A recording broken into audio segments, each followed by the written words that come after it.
boys and girls, it is the last day of April. I can't believe it. We've had a full month now, a month and a half of learning from home. Time is flying. So let's look at our last day of April and what it's going to bring us. So we've had a pattern this whole month, haven't we? Length, weight, capacity, temperature. Length, weight, capacity, temperature. So let's zoom in. What's our last day of April going to bring us? What comes after length? Weight. So let's check and see. It is weight, and it's a weigh station. We got a big semi truck on there weighing to see how much its load is. All right, let's put that on our weight chart. Okay, so here is our weight chart. And I ran out of room, so the very bottom I had to squeeze it in there for scale and a semi truck. So looking at our weight, just what we looked at yesterday with our length chart, everything on our weight chart is measured by some kind of a scale, right? Might be a balance scale, might be a food scale, a scale we use with our body, lots of different kinds of scales. But that is the tool that we mainly use to measure weight. I know some of you at your home have found different scales to use. Some of you use a scale in the kitchen, some of you use a scale to measure your body weight.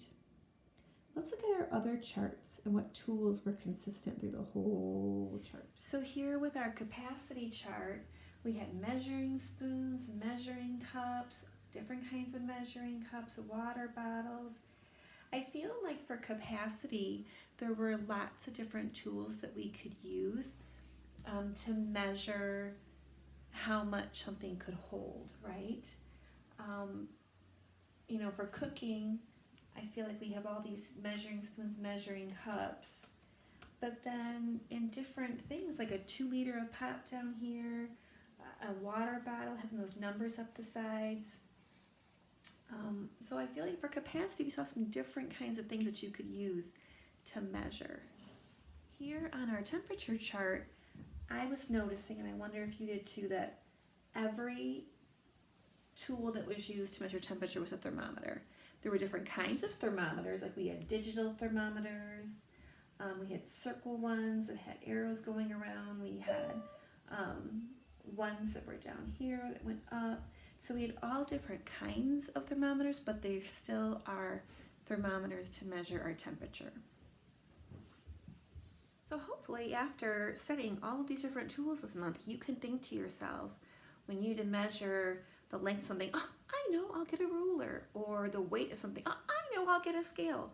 Because you now know those tools that you need to use to measure those different attributes of objects. Okay, so today is also the last day for frogs and toads. So let's see what it's going to be. It's going to be a toad. Let's put that in our chart. Okay, so we're going to take our toad and hop, hop, hop, and hop them right into the chart. So now for this week, we have 3 frogs, 1, 2, 3, and 1 toad. So for our last number sentence here, we have 3 frogs plus 1 toad equals 4 altogether. We're not going to get to that 5, are we? We are 1 short. We have 1 less than 5 when we have a group of 4. Looking at our grand total for the month. Now again, you could look at this chart and it's kind of hard to tell if there's more frogs or there's more toads. You have to count them individually. But if you keep track and you organize your data, you keep track on a graph like this, boy, it's really easy and quick to see what we had more of. Do we have more frogs this month or more toads? Hopefully you're thinking frogs. Look, we had a greater number of frogs. Now, how could you count that? Well, maybe you see right away that there's that solid black line, and we see a solid black line here, so we know that's 5 and 5. We know that's 10. 2 groups of 5 is 10. And over here, we see that it's 1 less than that total of 10, so we know that must be 9. You could count individually again, going 1, 2, 3, 4, 5, 6, 7, 8, 9, 10. But gosh, is it a lot more efficient to know 5 and 5 more is 10. So yeah, we have a greater number of frogs And toads, we have fewer, don't we? A fewer amount of toads. So frogs was the big winner this month. How exciting. Now, everyone in the seesaw activity, or I sent this home with your parents if they can print it out or not, I'd like to go through our frog chart and work on this together for our math, okay? So it says here, frog or toad, and it says week 1, week 2, week 3, and week 4. Look at our chart. Week 1, week 2, week 3, and week 4. So we're going to fill this out to go along with the data that we have, okay? So let's look at week 1. So at week 1, we had 1, 2, 3, 4 frogs, and we had 1 toad. So you're gonna need 2 different colors. I'm gonna use brown and green because those were the colors of our toad and frog. If you don't have brown and green, grab 2 of the different colors and just you can say, oh, red will be the frogs and blue will be the toads, or whatever you need to do. Okay, so I'm gonna go ahead, I'm going to color in, let me see if I can get you a little bit closer here. I'm gonna color in 4 boxes.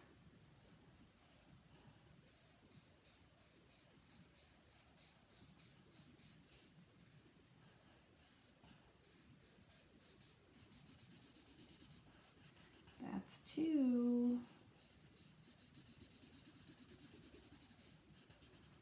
That's 3. And that's 4. So 4 boxes are for the frogs. And now I'm going to make my 5th one.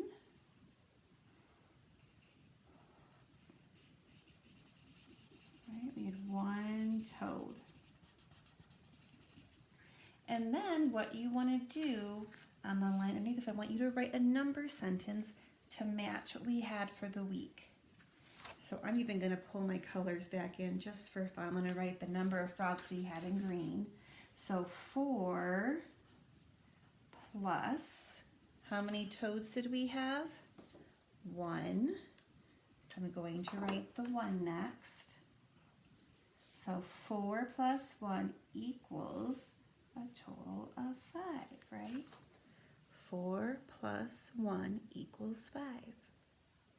So I want you to go ahead and I want you to do that for week 2 data, week 3 data, and week 4 data. Now week 4 data, we didn't get to 5, did we? Let me move this over, sorry. We didn't get to 5. So I'm curious to see what you choose to do and how you choose to show that in week 4, okay? So you can either do that on your seesaw attachment or you can do it on the one you printed out. That's it. We're done with our month. I can't believe it. Next time I see you, I'm not going to do a calendar for tomorrow. We'll just start brand new on Monday with May, gosh, it'll be May 1st, 2nd, 3rd, 4th. May 4th, we're going to start with our new calendar. I wonder what it'll be. I wonder what pictures we'll have, what kind of pattern we'll have. What are we going to do? Are we going to have something else we're going to have to see? I'm wondering too about the frogs and the toads. You know, why do you think they were so close? Like, we were pretty even, weren't we? We had almost the same number of frogs that we did toads. Like, we almost had an equal number. Why do you think that is? Look at our spinner, right? Our spinner is what? Half frogs, half toads. So every time we spun the spinner, we had a 50-50 chance of getting a frog or a toad. This kind of reminds you, remember those games that we played in our math station where we had the bug game or we had the coin game? And when you had the spinners where you had an equal chance of getting either kind of bug or either kind of coin, it was always a really close race, right? And both bugs or both coins had a great chance of possibly winning the game. But in those cases where you had spinners where you had maybe 75%, almost all of it be frogs and a little bit be toads, then you pretty much knew that frogs was going to win and not toads. Or whatever the bugs were. Ladybugs were going to win, not the beetle. Because the more chances you have with one object, the higher chance they're going to win, right? So yeah, we had a 50-50 chance, which is kind of fun to see the results ended up almost equal. All right, that is it from Clarkston, Michigan, which is where I live. And I want to say it was fun to play bingo with the people that were able to come to our Google Meet last night. That was fun. I look forward to meeting with you next Wednesday. I told my friends, Cooper got to make a very exciting announcement. Cooper is having a new baby in his family. He's going to have a baby brother, so we're so excited for Cooper.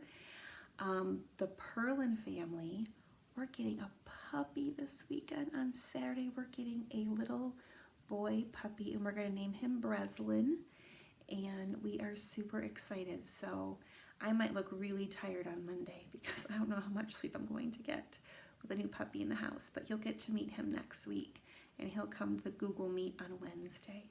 So have a great weekend, boys and girls. I miss you all so much. I want to say how proud I am. You all have been doing such an awesome job with your writing and your reading and your science and everything I'm asking you to do. I'm so, so proud of you. Keep working hard. Keep listening to your parents, doing everything they're asking you to do, okay? Be responsible. Have fun. See you Monday.